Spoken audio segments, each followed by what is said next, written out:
Le 8 juillet dernier, Céline a cru perdre son fils de 18 ans. Vacciné contre le Covid avec une première dose de Pfizer, Quentin se plaint de douleurs au thorax. 4 jours après, sa mère décide de le conduire aux urgences.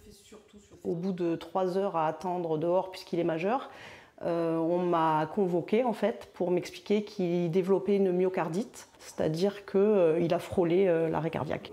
Si Quentin a pu éviter le pire, il n'a pourtant pas recouvré la santé. Là pour le moment, il ne peut plus avoir de vie d'ado, c'est-à-dire il ne peut plus faire de sport, même une petite marche, balade, parce qu'il ne peut pas faire autre chose, mais balade et tout, je le vois à son visage, il est blanc, il n'a pas récupéré 100%, je pense. Les séquelles, on les connaîtra dans 3 mois quand il refera une IRM de contrôle.